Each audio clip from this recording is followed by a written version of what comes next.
Ada dulu yang pengen bunuh diri karena ditolak sama ceweknya. Kebetulan di depan rumah ceweknya itu ada lagi truk lagi berhenti. Terus dia balapan, sengaja nabrakin dirinya ke truk yang lagi berhenti, tepat di depan rumah ceweknya. Kenapa? Pengen nunjukin ke ceweknya, aku gak bisa hidup tanpa kamu. Coba. Kenapa bisa kejadian kayak gini? Karena hatinya tidak dikuatkan. Kenapa ada orang yang berkali-kali diputusin, tetap aja datang lagi. Kuat banget tuh hatinya. Berkali-kali diputusin, datang lagi. Bukan datang ke yang lain, datang ke yang sama. Sampai orang yang putusinnya, yang putus asa memutuskan, akhirnya menerima.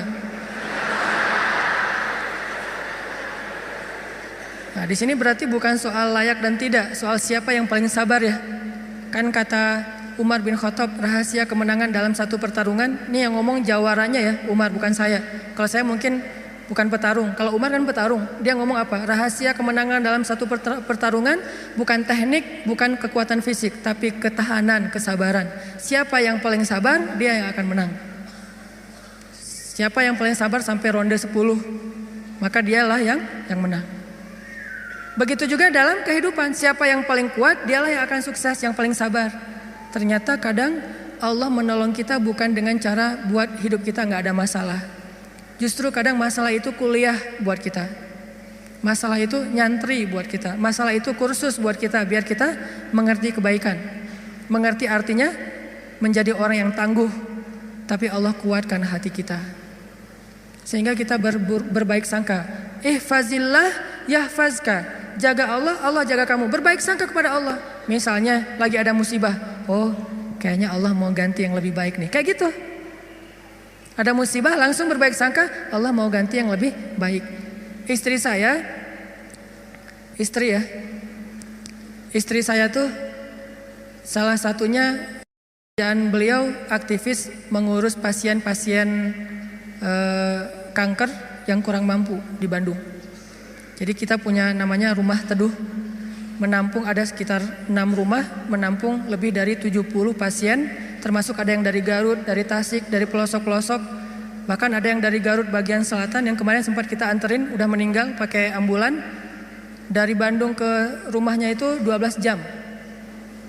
Karena pertama udah sampai di jalan raya harus digotong, gak bisa naik mobil ke atas, ke bukit gitu. Gotongnya aja sejam. Kalau pakai motor nggak mungkin kan, bawa tandu kan, pakai motor nggak mungkin ya. Tapi kalau teman-teman anak-anak motor kayaknya bisa nih ngetrik ya, bawa. Kalau kita nggak bisa akhirnya ditandu, sejam naik ke atas tuh. Nah, kemarin ada kejadian di salah satu rumah teduh untuk nampung pasien-pasien yang kurang mampu bersama keluarga mereka. Ada satu pasien nyamar. Dia pura-pura sakit, terus tinggal di situ sehari.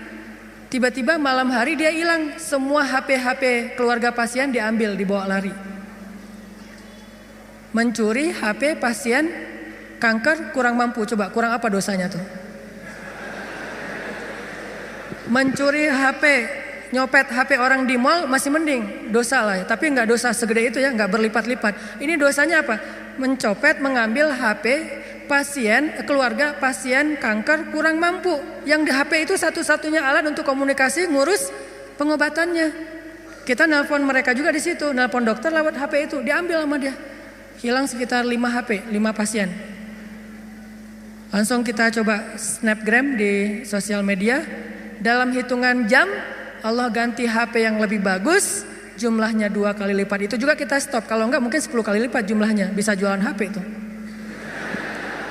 Kita taruh Instastory, kita butuh HP nih, ada 5 pasien kita yang kehilangan HP dalam satu musibah, mudah-mudahan Allah ganti yang lebih baik. Ternyata langsung pada ngejapri, saya ganti. Bukan HP bekas, HP baru yang harganya mungkin lebih mahal berkali-kali lipat dari yang hilang.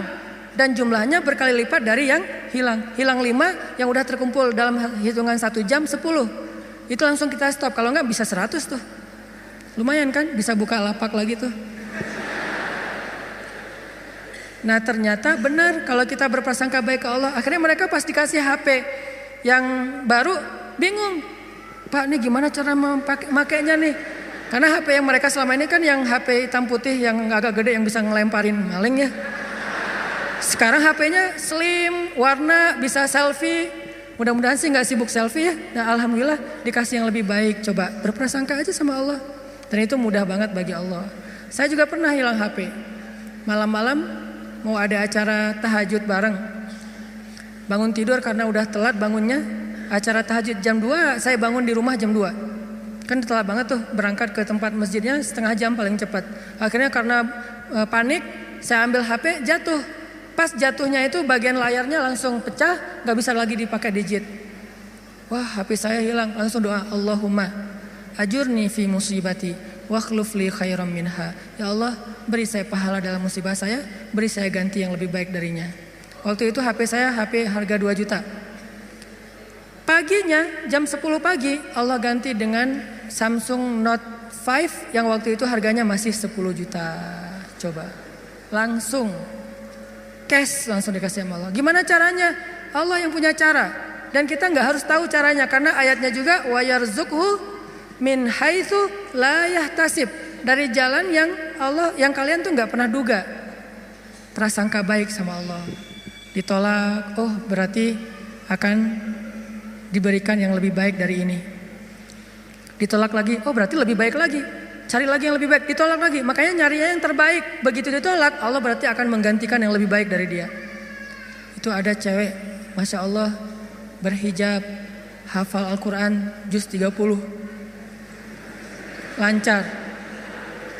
Ini kayaknya tipe saya banget nih. Jadi saya gak perlu repot-repot ngajarin Al-Quran ke anak saya. Udah ada mamanya. Ini kayaknya cewek yang setia, keibuan. Kayaknya dia gak senang keluar, lebih senang di rumah. Pas banget dengan tipe kita misalnya. Ternyata pas datang ditolak. Maaf saya udah tunangan. Lagi-lagi kayak gitu ya. Gak survei dulu sih, langsung datang aja. Karena gak ada surveinya, datang ditolak. Oh mudah-mudahan dikasih yang tadi juz 30. Karena ditolak dikasih yang 30 juz. Tapi sekarang masih juz 30 juga bertahap. Pas sudah nikah nanti dia hafal Quran jadi 30 juz. Bisa kayak gitu, bisa banget. Kerjaan, ada satu kerjaan yang kita gak berhasil, satu usaha nih. Lagi mulai usaha kecil, modal 1 juta usaha. Ternyata ada yang gak jujur, kita ketipu, gagal. Jangan langsung berburuk sangka ke Allah, apa maunya lagi Allah nih. Saya kan melakukan usaha ini gara-gara saya meninggalkan riba. Masa saya meninggalkan riba tapi malah makin sulit? Kayaknya Allah gak rela ya, saya mau hijrah. Ya udah deh saya balik lagi, malah saya juga sama Allah. Kayak gitu kan? Berarti kita sudah berburuk sangka kepada diri kita sendiri. Harusnya, oh Allah gak mau ngasih saya rezeki yang receh kayak gini nih. Makanya dibikin ini ada masalah dikit, dikasih rezeki yang lebih besar. Usaha lagi. Dari mana? Kan udah habis modalnya. Bukankah Allah maha kaya? Bukankah Allah alam yajidka yatiman fa'awa? Wa wajadaka dhallan fahada wa wajadaka ailan fa'aghna. Tinggal kita yakin aja dan berbaik sangka kepada Allah. Makin yakin dan makin berbaik sangka, makin Allah nunjukin hal-hal yang ajaib dalam hidup kita. Saya sering cerita, pasti teman-teman mungkin sebagian pernah dengar di YouTube. Gimana saya ngebuktiin kebesaran Allah dengan sedikit mengambil resiko gambling, yaitu berangkat ke luar negeri gak punya modal sama sekali. Gak bawa duit, 1 rupiah pun gak bawa, berangkat ke luar negeri. Terus apa keyakinan saya baik sangka kepada Allahnya? Saya cuma berbaik sangka waktu itu Allah di Indonesia sama Allah di Mesir itu sama. Beda gak Allah di Indonesia dengan di Mesir? Sama kan ya? Terus yang ngasih makan kita di Indonesia Allah, berarti yang ngasih makan kita di Mesir Allah juga. Ya udah, berarti gak ada masalah. Orang yang ngasih makannya sama, kecuali yang ngasih makannya beda. Di Indonesia yang ngasih makan ayah, berarti di Mesir harus cari ayah mertua. Ayah bukan pemberi makan, tetapi ayah yang dengan lewat dialah Allah memberi kita makan. Tapi punya cara yang lain, Allah lah pemberi makan. Akhirnya saya berangkat. Allah di Indonesia dengan Allah di Mesir sama. Apakah Allah akan mengecewakan hambanya yang berbaik sangka? Enggak. Ternyata terbukti banget teman-teman. Saya malah merasa sangat diperlakukan dengan istimewa oleh Allah sepanjang perjalanan sampai pulang lagi ke Indonesia. Enggak kelaparan sama sekali. Ikhtiar. Cuman kadang kita ikhtiar habis-habisan. Kalau Allah mengatakan tidak ya tetap aja enggak bisa. Ada juga orang yang ikhtiarnya biasa-biasa aja, Allah bilang ya, dapatnya lebih dari apa yang dia ikhtiarkan. Saya jual bakso, jual doang, yang masak teman, karena saya nggak bisa masak. Saya bilang ke teman, lo masakin bakso, nanti biar gua yang jual. Nanti bagi 2, lo 30%, saya 70%. Oh ya boleh, dia masak, terus saya jualan bakso ke warga Indonesia yang ada di Mesir. Plus warga Malaysia, karena Malaysia lebih banyak daripada Indonesia. Indonesia sekitar 3.000, Indonesia sekitar 6.000, Malaysia sekitar 12.000. 2 kali lipat jumlah mahasiswa Malaysia. Jualan. Lagian kalau orang Malaysia mungkin karena nggak terbiasa makan bakso, nggak bisa ngebedain bakso enak dan nggak enak ya. Jadi lebih aman nih. Jangan jual bakso ke orang Bandung, ketahuan banget nggak enaknya. Karena orang Jawa Barat kan banyak jual bakso tuh. Ini nggak kayak bakso di tempat saya, jual bakso ke mereka. Dan saya ngasih jumlah pentol baksonya tergantung mood. Kalau orangnya kayaknya nyaman nih, enakan nih, kasih banyak. Kalau orangnya nyebelin, kasih aja 2, cukup lah. Datang wajahnya cemberut gitu, mau apa? Beli bakso. Oh ya, 2 kasih aja. Terus temennya, Mas, iya, mau apa? Mau beli bakso? Boleh? Oh boleh. Oh, kasih 10. Akhirnya pas makan berdua ngeliat sebelah, kok beda? Beda amalan. Rugi kah? Nggak rugi, untung juga gede. Bakso, catering, jual dolar keliling. Terus pokoknya ada adik-adik kelas baru datang langsung dipalakin. Dolarnya sini. Langsung kasih dengan pon Mesir. Dolar. Dalam sehari bisa dapat 1.000 dolar, lumayan. Sampai akhirnya setelah saya berangkat ke Mesir, justru nafkah keluarga saya lebih lancar daripada saya di Indonesia. Buktinya apa? Adik-adik itu sekolah saya biayain, kirim dari Mesir. Dari mulai dia SD, SMP, SMA dibiayain. Terus ibu nanya, saya nanya ke ibu, Mak, kan di Aceh, Mak butuh apa di rumah? Kalau abang ada duit lebih, Mak pengen beli kulkas. Karena seumur-umur saya, kita belum pernah punya kulkas sendiri, rumah juga ngontrak.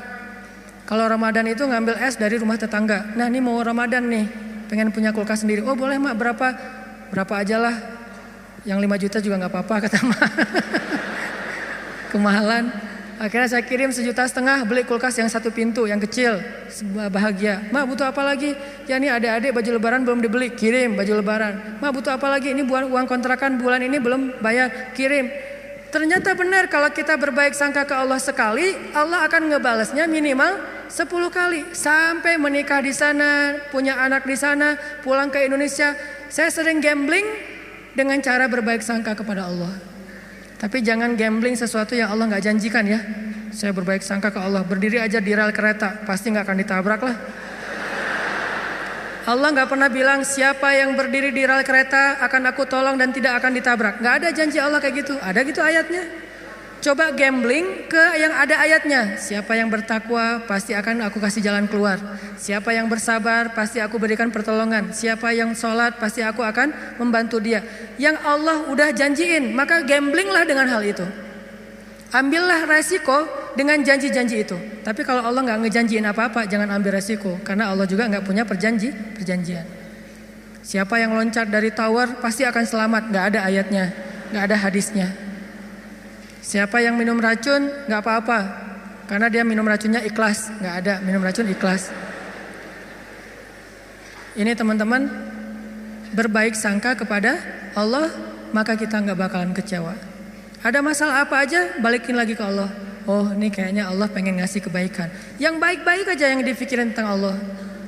Begitu sekali kita berburuk sangka ke Allah, sekali itu kita telah memberikan kesempatan buat diri kita untuk celaka atau mendapatkan kerugian.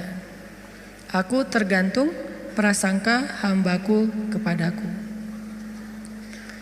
Makanya cerita yang paling populer yang kita baca di Al-Quran itu ketika Nabi hijrah ke Madinah. Apakah perjalanan hijrah Nabi mudah? Enggak. Jadi kalau kita ngerasa perjalanan hijrah kita itu enggak mudah, berarti kita juga ngerasain apa yang dirasakan Nabi Muhammad SAW. Bukan kita doang yang susah dalam hijrah, Nabi juga susah. Padahal Nabi lebih dekat ke Allah daripada kita.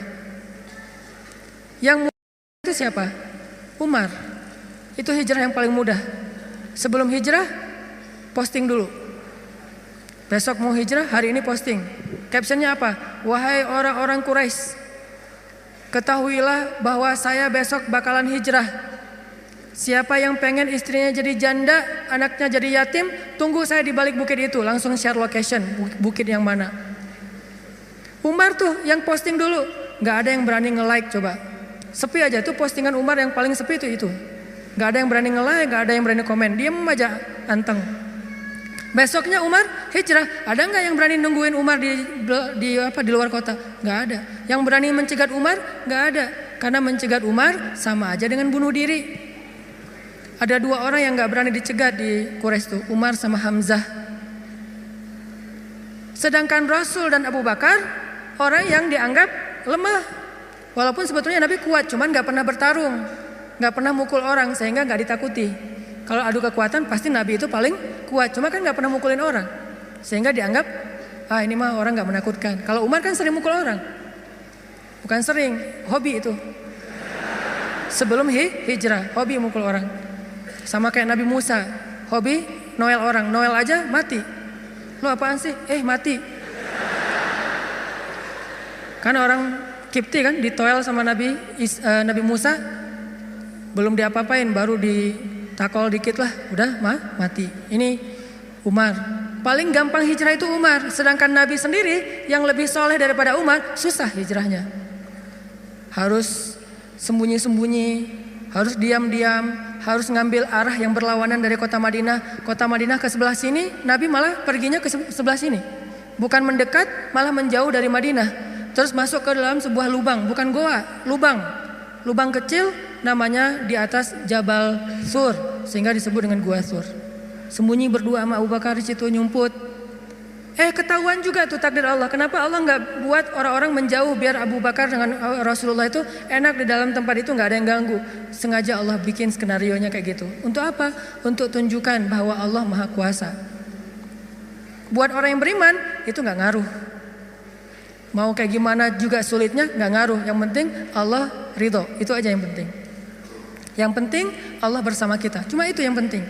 Sehingga akhirnya ketika orang-orang berada tepat di mulut gua, itu jarak Nabi sama musuhnya itu cuma hitungan jengkal loh. Setengah lutut mereka, setengah kaki mereka itu udah kelihatan sama Nabi kayak gini nih. Tepat di depan Nabi. Sampai Abu Bakar berbisik ke Rasulullah, "Ya Rasulullah, kalau mereka ngelihat ke bawah, pasti mereka akan menemukan kita. Gimana nih? Abu Bakar yang khawatir. Abu Bakar yang takut. Bukan takut dan khawatir terhadap keselamatan dirinya, tapi khawatir terhadap keselamatan kekasihnya Rasulullah SAW. Saking sayangnya Abu Bakar kepada Rasul. Ya Rasulullah gimana nih? Apa kata Rasulullah? Ya Abu Bakar. Lembut Nabi ngomongnya. Ya Abu Bakar. Ma dhannuka bisnain? Allahu salisuhuma. Ya Abu Bakar, kenapa kamu mikir kita berdua doang? Bukankah Allah yang ketiga? Jadi kalau kita merasa sendiri, kenapa kita berpikir kita sendiri? Bukankah Allah yang kedua? Kalau kita merasa sedikit, kenapa kita berpikir sedikit? Bukankah Allah itu punya banyak pasukan yang diturunkan dalam perang Badar, perang Ahzab dan yang lainnya? Ma dhannuka bisnain? Allahu salisuhuma. Kenapa kamu mikir cuma berdua padahal Allah yang ketiga? La tahzan, innallaha ma'ana. Jangan khawatir ya Abu Bakar, Allah bersama kita. Setelah Rasulullah ngomong kayak gitu, apa yang terjadi? Apakah musuh kemudian menemukan mereka? Tidak. Gimana cara Allah memalingkan mereka? Allah palingkan hati dan pikiran musuh. Gak kepikiran ngelihat ke bawah, gak pengen juga ngelihat ke bawah. Ini cara Allah nih. Kalau ada berita bahwa di situ ada laba-laba, ada merpati bikin sarang, itu masih kontroversi di antara ulama. Ada ulama mengatakan itu benar, ada ulama mengatakan itu dhaif. Allahu alam. Tapi yang pasti Allah memalingkan mata, pikiran dan hati musuh dari melihat ke arah Rasul dan Abu Bakar. Itulah pertolongan Allah. Bukan ketemu terus tarung, musuh kalah. Gak usah serepot itu. Allah gak mau juga ngerepotin hambanya. Allah cuma pengen nunjukin kebesarannya aja. Dibuat musuh datang sampai sedekat mungkin, ukurannya cuma beberapa sentimeter, tapi dalam kedekatan yang luar biasa itu Allah tunjukin mereka tidak bisa ngapa-ngapain. Dipalingkan aja wajahnya, ngelihat ke semua sisi dilihat, tapi ke bawah enggak. Kan gak masuk akal kan? Kenapa bisa kayak gitu? Inilah kebesaran Allah. Padahal harusnya ngelihat ke semua sisi, termasuk lihat ke bawah, ada orang gak di dalam lubang-lubang itu. Gak kepikiran sama sekali. Apakah satu orang musuh? Ada puluhan musuh. Dan puluhan musuh itu tidak satu orang pun yang berpikir untuk ngelihat ke dalam lubang itu. Satu orang pun gak berpikir. Begitulah cara Allah menolong kita. Allah bisa buat semua hati sayang kepada kita, sehingga Allah angkat derajat kita. Allah mengangkat derajat seseorang, merendahkan yang lain. Tiba-tiba semuanya jadi simpatik sama kita, respect sama kita. Mudah banget buat Allah. Dan kita melihat itu dalam banyak kejadian dalam kehidupan kita. Ada orang yang tiba-tiba muncul, ada orang yang tiba-tiba tenggelam, dan itu cara Allah. Ada yang orang tiba-tiba Allah buat dia terkenal, tiba-tiba orang dihindarkan dari semua orang, tinggal sendiri. Itu sangat mudah buat Allah. Makanya berbaik sangkalah kepada Allah dalam semua urusan. Sehingga ketika kita berbaik sangka kepada Allah, Allah akan memperlakukan kita seperti apa yang kita persangkakan. Jaga Allah, Allah jaga kita. Itu satu. Hari ini dua aja nih. Gimana maksud jaga Allah sehingga Allah jaga kita? Satu, berbaik sangka. Kedua, arti jaga Allah, Allah jaga kita ada di Al-Baqarah. Fadhkuruni azkurkum. Ingatlah Allah ketika kita senang, nanti Allah ingat kita ketika kita susah. Itu ayatnya. Walaupun terjemahannya nggak sejelas itu. Terjemahannya ingat aku ingat kamu. Tapi tafsirnya maksudnya ingat aku ketika kamu lagi senang, ketika kamu lagi lapang, ketika kamu merasa nggak butuh, nanti aku akan ingat kamu ketika kamu lagi susah, lagi sempit, lagi butuh. Fadhkuruni adzkurkum. Jangan cuma ingat Allah pas kita butuh, sehingga nanti Allah baru akan ingat kita di kebutuhan berikutnya. Karena Allah membalas perbuatan kita, bukan langsung waktu itu. Jadi kalau kita mau ditolong ketika susah, jadilah orang yang selalu mengingat Allah ketika kita senang. Lagi gak ada masalah nih, tetap ingat Allah. Gimana ingat Allah ketika kita lagi senang? Bersyukur. Ketika dapat nikmat, alhamdulillah ini nikmat dari Allah. Diingat, Allahnya tuh dimention terus, di tag terus. Sehingga ketika nanti kita kekurangan, Allah akan bilang, itu hambaku lagi kekurangan, aku bantu deh.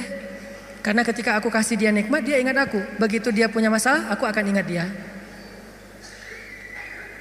Apa contohnya? Contohnya ada seorang laki-laki, ini cerita Nabi nih, hadis, tapi hadisnya dalam bentuk cerita. Ada seorang laki-laki lagi musafir di zaman sebelum zaman Nabi, mungkin di zaman Nabi Isa atau zaman Nabi sebelumnya, tidak disebutkan. Yang jelas umat terdahulu, Bani Israel. Ada seorang laki-laki lagi jalan, di tengah jalan dia ngelihat ada segumpal awan yang bentuknya aneh. Awan ini awan yang sangat gelap, warnanya abu pekat, benar-benar mau hujan deras, tapi ukurannya nggak besar, ukurannya seukuran satu petak sawah doang gitu. Dia perhatiin nih awan kok aneh, yang lain cerah, tiba-tiba ada satu awan kayak gitu. Nggak lama dia memperhatikan, terdengar suara dari langit berbicara kepada awan, dan dia dengar suara itu. Apa kata-kata dari langit? Ya ghamam, iski mazra'ata fulan bin fulan. Wahai awan, turunkanlah hujanmu ke sawah fulan bin fulan. Fulan bin fulan ini disebutkan namanya. Wahai awan, turunkanlah airmu ke sawahnya fulan bin fulan. Setelah suara ini berbunyi, awan itu pun berarak, dibawa oleh angin. Berarak, laki-laki ini memperhatikan dan ngikutin. Kan tadi dia penasaran kan, dia kepoin mau kemana nih awan, ikutin tuh awan. Terus setelah sekian lama dia ikutin, awan itu pun berhenti di atas sebuah petak sawah, di antara banyak petak sawah. Jadi ada persawahan, awan itu berhenti di salah satu petak sawah. Tiba-tiba turun hujan lokal. Cuman di petak sawah itu aja, yang lain tetap kering, yang itu basah. Ini di tengah musim kemarau, ada awan yang turun hujannya cuma di satu petak sawah. Diperhatiin, aneh juga nih hujan lokalnya. Sampai akhirnya awannya hilang, hujannya reda. Setelah itu muncul seorang laki-laki dari petani yang datang ke sawah itu berteriak, Allahu Akbar, Allahu Akbar, Alhamdulillah, Alhamdulillah. Kemudian laki-laki musafir ini pun mendekat. Dia tanya, Pak, ini sawah punya siapa? Kata laki-laki itu, punya saya, Alhamdulillah Allah kasih air. Terus laki-laki ini bertanya, Bapak namanya siapa? Dia sebutkan namanya seperti nama yang didengar tadi di langit. berilah air ke dalam sawah Fulan bin Fulan. Nama saya Fulan bin Fulan. Masya Allah, ternyata orang inilah yang dimention dari langit tadi tuh kepada awan. Terus musafir ini bertanya, Pak, dia cerita kejadiannya. Tadi saya ngelihat awan, mendengar suara dari langit, lalu awan itu menurunkan hujan hanya di petak sawah Bapak. Apa yang Bapak lakukan sehingga Allah mengistimewakan Bapak? Kenapa Allah memberikan air hanya ke sawah Bapak sementara yang lain tetap gersang? Apa yang Bapak lakukan? Kata laki-laki ini, kalau saya habis panen, dapat nikmat nih, panen raya. Kalau saya lagi panen, saya selalu membagi harta saya menjadi 3 bagian. 1 bagian saya berikan kepada fakir miskin sebagai bentuk syukur. Ingat Allah berarti. 1 bagian lagi saya berikan kepada keluarga saya sebagai kewajiban, nafkah. Dan 1 bagian lagi saya jadikan sebagai modal untuk membeli benih-benih berikutnya. Diputar lagi tuh uang. Ternyata Allah ridho dengan apa yang dia lakukan. Dialah orang yang ketika senang ingat Allah, gak lupa sama Allah. Sehingga ketika dia susah, musim kemarau, musim kering, gak ada hujan, Allah ingat dia. Begitulah Nabi berkisah tentang laki-laki ini. Tentang bab syukur di dalam banyak cerita-cerita ulama. Berarti maksud dari menjaga Allah, Allah jaga kita adalah bersyukur kepada Allah. Ingat Allah ketika kita senang, ketika kita sehat. Nanti Allah juga akan ingat kita ketika kita susah, ketika kita sakit. Minimal ingatnya dalam bentuk Alhamdulillah, ini anugerah dari Allah. Alhamdulillah, ini karunia dari Allah. Jangan lupa. Sehingga kalau kita dapat nikmat, jangan bangga diri dulu, jangan besar kepala dulu, tapi mention Allah dulu. Alhamdulillah, ini nikmat dari Allah. Sehingga nanti kalau kita butuh Allah, Allah akan ingat kita. Dan itu berlaku dalam semua masalah kehidupan kita. Satu cerita lagi, gimana Allah ingat hambanya yang ketika normal ingat Allah. Cerita yang populer tentang 3 orang yang terkurung di dalam gua. Gimana mereka bisa selamat? Lagi jalan touring, tiba-tiba badai, masuk ke dalam gua berlindung. Karena badai akhirnya terkurunglah di dalam gua. Lagi touring tuh. Bahkan mungkin motornya ketinggalan di luar. Karena tadi pas buru-buru ya masuk ke dalam gua, motornya ditaruh di luar, terus mereka longsor. Gimana 3 orang ini bisa selamat dari kurungan gua? Dengan berdoa, ya Allah, dulu saya kayak gini. 1, berbakti kepada ibu. 2, tidak menzalimi pekerja. Yang 3, meninggalkan zina gara-gara takut kepada Allah. Artinya dulu pernah berbuat baik ketika dalam keadaan normal, beramal soleh. Nanti ketika mereka susah, amal soleh mereka dulu itulah yang akan menjadi wasilah Allah menolong mereka. Jadi jangan beramal soleh, rajin sholat, rajin ke masjid, rajin tilawah pas lagi ada masalah doang. Justru pas lagi normal kayak gini nih, kelihatan ikhlasnya. Kalau lagi ada masalah kan ada maunya tuh, bukan ikhlas ya. Walaupun Allah menghargai, tetap itu kebaikan, gak akan disia-siakan. Cuman mau lebih keren, jangan pas lagi ada masalah doang. Pas lagi normal, kayak lagi gak merasa butuh sama Allah, tetap rajin ke masjid, tetap sholat tepat waktu, tetap mengingat Allah, tetap membaca Al-Quran, tetap membantu orang lain, tetap berbakti kepada orang tua.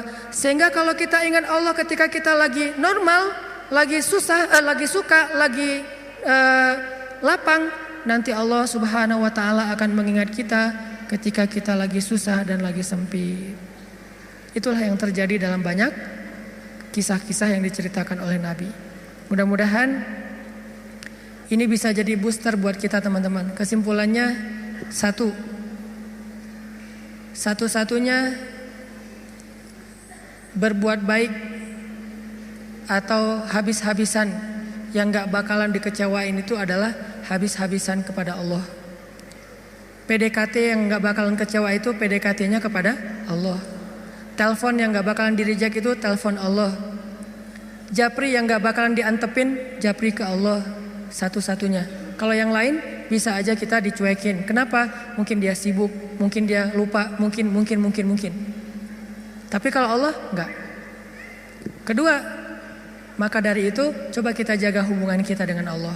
Siapa yang menjaga Allah, Allah jaga dia. 1, arti menjaga Allah adalah berbaik sangka kepada Allah. Allah juga akan berbaik sangka kepada dia. 2, ingat Allah ketika kita senang, nanti Allah akan ingat kita ketika kita susah. Ketiga, sebagai penutup, arti berbaik sangka kepada Allah. Allah berbaik sangka kepada jaga Allah, Allah jaga kita. Sedikit lagi ini penting. Ridholah dengan nikmat yang sedikit, maka Allah akan ridho dengan amal yang sedikit. Memangnya amal kita banyak. Man radhiya bil qalil, kata Nabi, radhiyallahu bi qalilim min amalih.